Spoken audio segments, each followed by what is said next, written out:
नमस्कार, मैं धर्मेंद्र कुमार। प्रगति क्लासेस के YouTube चैनल में सभी का बहुत बहुत स्वागत। बात करेंगे प्रगति परीक्षा टेस्ट सीरीज क्रमांक 1 सामाजिक विज्ञान। जो व्यक्ति सामाजिक विज्ञान से वर्ग 2 की परीक्षा अभी सुपरटेट देना चाहते हैं या मध्य प्रदेश एसआई परीक्षा देना चाहते हैं, एमपीपीएससी, एसएससी या अन्य कोई कंपटीशन देना चाहते हैं, ज्योग्राफी से प्रश्न आते हैं और ये जो टेस्ट सीरीज है सामाजिक विज्ञान इसके अंतर्गत ये ज्योग्राफी के प्रश्न मैंने रखे हैं। तो इसका विस्तृत वर्णन करेंगे। सारे प्रश्न एग्जाम में आए हुए हैं, तो देखते हैं। सबसे पहला प्रश्न है, भारत में जैव मंडलीय आरक्षित क्षेत्रों की संख्या कितनी है?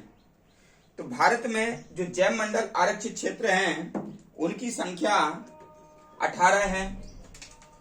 जैव मंडलीय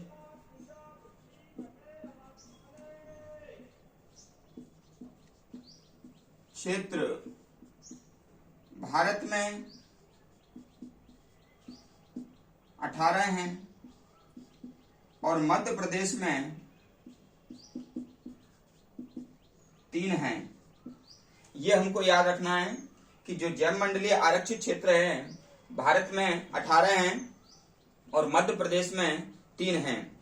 तो जो भारत में है, भारत के पहले मध्य प्रदेश के संदर्भ में देख लेते हैं। तो मध्य प्रदेश में जो 3 हैं, तो सबसे पहला है पचमढ़ी, और ये जो पचमढ़ी है यह है बैतूल और होशंगाबाद की सीमा में है। बैतूल प्लस होशंगाबाद की सीमा पर है और यह 1999 में जैव मंडलीय आरक्षित क्षेत्र बनाया गया था। दूसरा नंबर है मध्य प्रदेश में, दूसरा है अचानकमर जैव मंडलीय आरक्षित क्षेत्र। ये जो अचानकमर जैव मंडलीय आरक्षित क्षेत्र है ये मध्य प्रदेश और छत्तीसगढ़ की सीमा रेखा पर है। ठीक है, तो इसमें हम लिख सकते हैं एमपी प्लस छत्तीसगढ़। ठीक है, तो एमपी का तो इसमें डिंडोरी जिला आता है और छत्तीसगढ़ का आता है बिलासपुर जिला। तो ये दोनों ही चीजें याद रख लेना। फिर तीसरा है पन्ना जैव मंडलीय आरक्षित क्षेत्र पन्ना छतरपुर में है।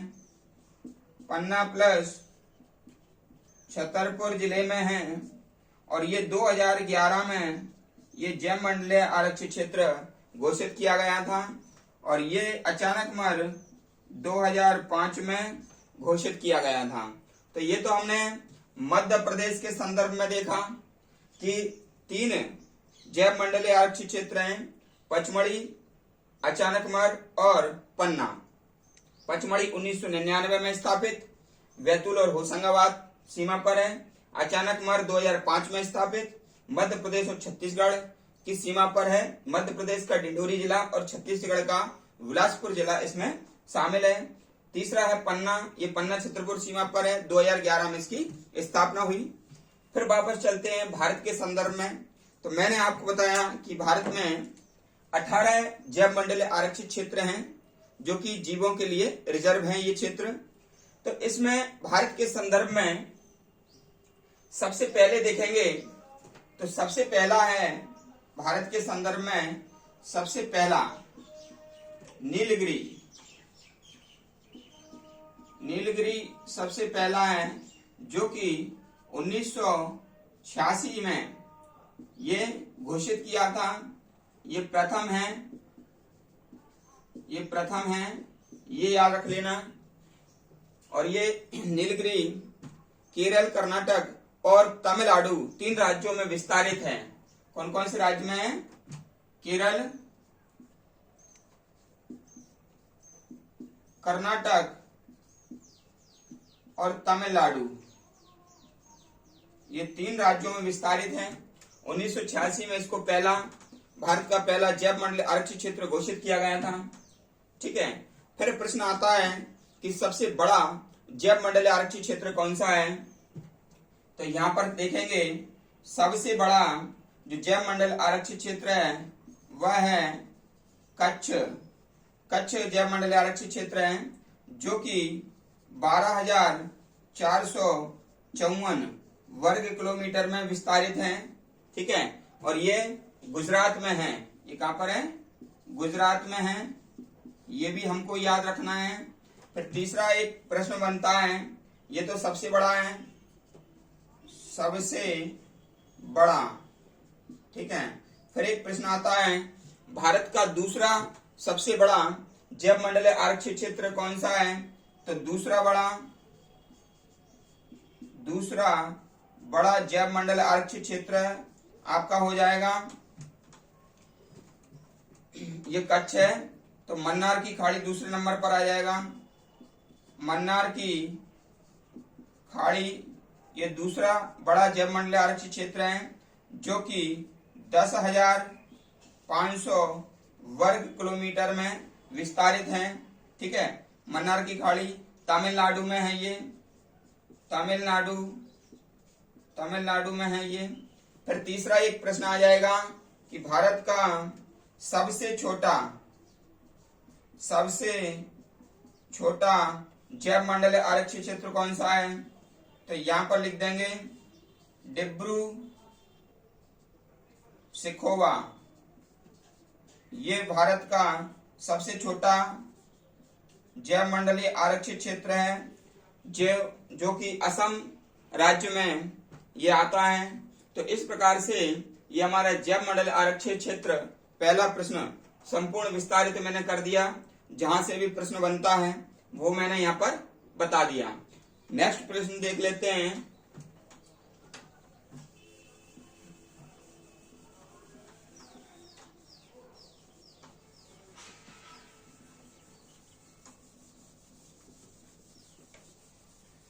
नेक्स्ट प्रश्न है हमारा, नंदा देवी चोटी कहां पर है? तो मैं आपको बता देता हूं कि जो नंदा देवी है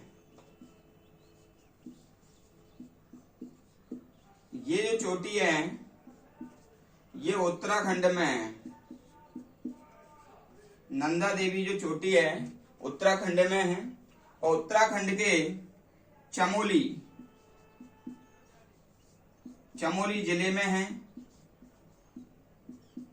और कुमाऊं हिमालय में है। कुमाऊं हिमालय में है ये स्थापित है।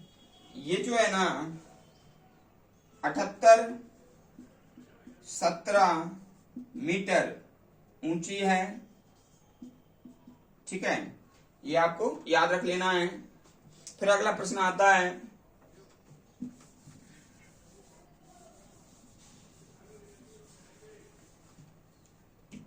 मरखा घाटी, जुकू घाटी, सांगला घाटी, यूथोंग घाटी, ये कहां पर है? प्रश्न काफी इंपोर्टेंट है, कई एग्जाम में ये पूछा जा चुका है।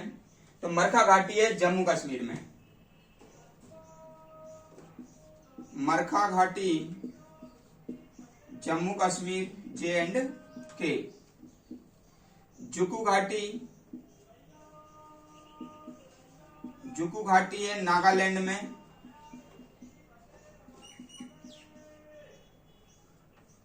सांगला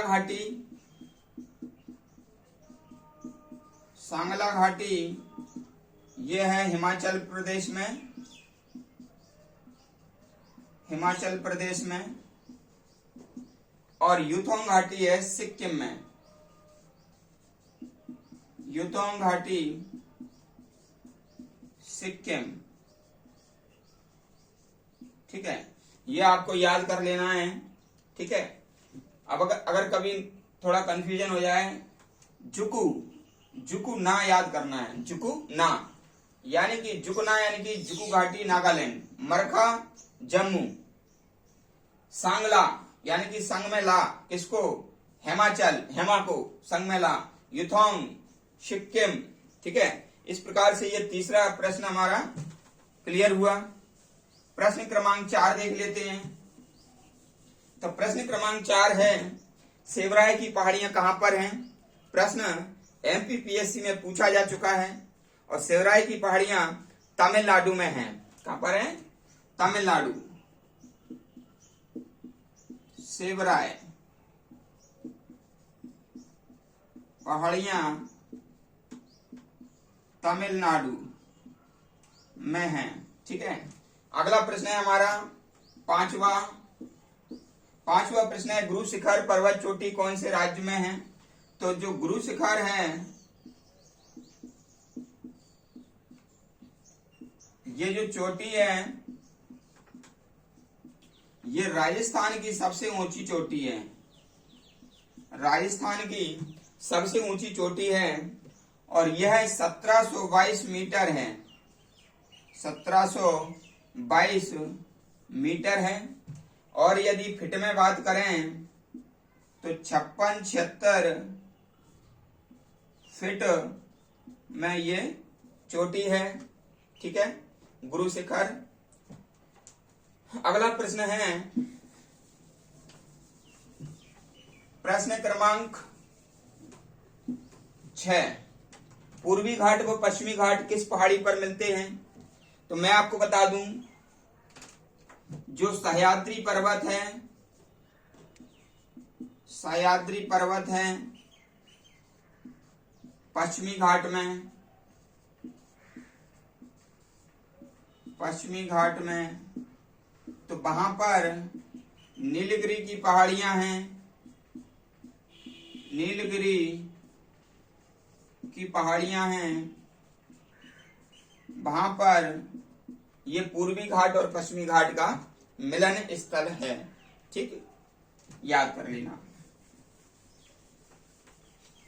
अगला प्रश्न है पुलिकट झील कहां पर है? तो मैं आपको बता देता हूं, पुलिकट झील, पुलिकट झील वैसे है तो क्या आंध्र प्रदेश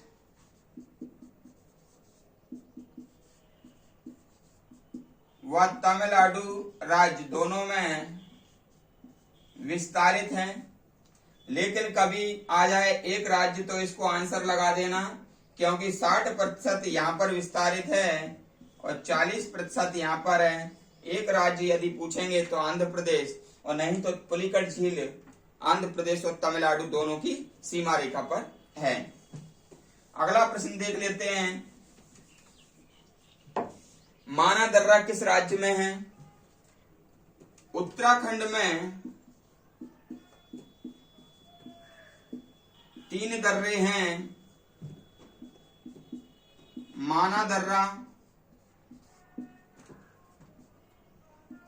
नीति दर्रा और लिपुलेख दर्रा।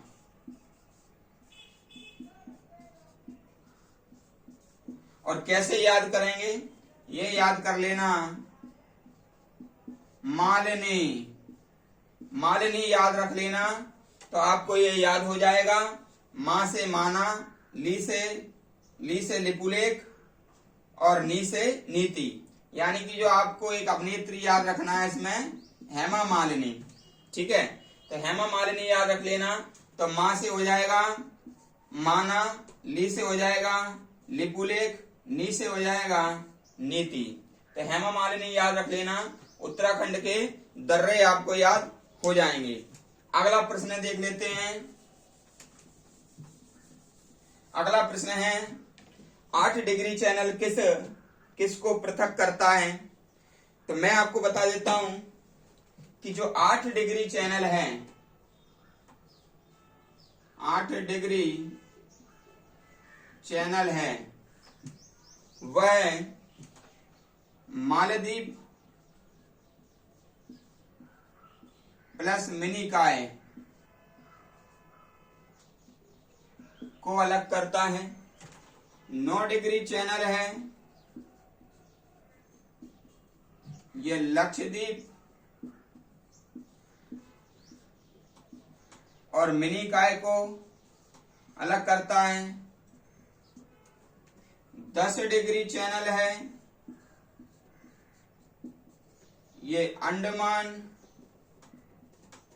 निकोबार को अलग करता है। एक ग्रेट चैनल है ये सुमात्रा और निकोबार को अलग करता है। तो ये हमको याद रखना है। कैसे याद रखेंगे? ग्रेट सुनी, ग्रेट चीज सुनी, ग्रेट चीज सुनी, सु से सुमात्रा और नी से निकोबार। 8 डिग्री चैनल, तो 8 mm का सरिया होता है, 8 mm का सरिया होता है। तो M से मालदीप और M से मिनिकाय।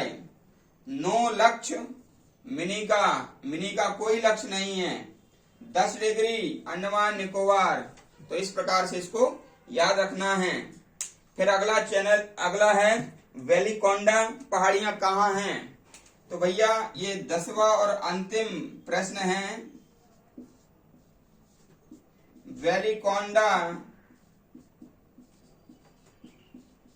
पहाड़ियां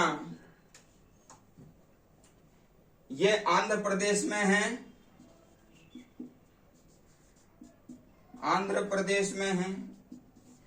ठीक है, तो इस प्रकार से हमारा टेस्ट सीरीज आज का कंप्लीट हुआ। टेस्ट सीरीज में काफी महत्वपूर्ण कंटेंट है जो कि एमपीपीएससी से लेकर के आपका एसएससी, वन रक्षक, पटवारी, पीवी की जितनी परीक्षाएं हैं और खास तौर पर सामाजिक विज्ञान के अंतर्गत वर्ग 2 और वर्ग 1 के लिए, वर्ग 3 के लिए काफी महत्वपूर्ण प्रश्न इसमें मैंने कलेक्ट किए थे, जिसका विस्तृत वर्णन किया है। वीडियो को रेगुलर रूप से देखें और अपने दोस्तों को शेयर करें, चैनल को प्रोसीड करें और यदि काम अच्छा लगता है तो आप कमेंट्स भी करें। और इसके साथ ही मैं एक प्रश्न देता हूं। आज का जो प्रश्न है वो यह है कि अन्नामलाई की पहाड़ियां कहां पर है और दक्षिण की सबसे ऊंची चोटी कौन सी है। यानी कि 2 प्रश्न हैं। अन्नामलाई पहाड़ी कहां है? अन्नामलाई पहाड़ी, ठीक है, और दक्षिण की सबसे ऊंची चोटी, दक्षिण भारत की चोटी बताना है सबसे ऊंची। तो ये 2 प्रश्न हैं। अन्नामलाई पहाड़ी किस राज्य में है और दक्षिण भारत की सबसे ऊंची चोटी कौन सी है। ठीक है, तो आप सभी का धन्यवाद वीडियो देखने के लिए और जुड़े रहें और चैनल को सपोर्ट करें। अपने फ्रेंडों को अधिक से अधिक ये वीडियो शेयर करें ताकि सभी तक पहुंच पाए। धन्यवाद।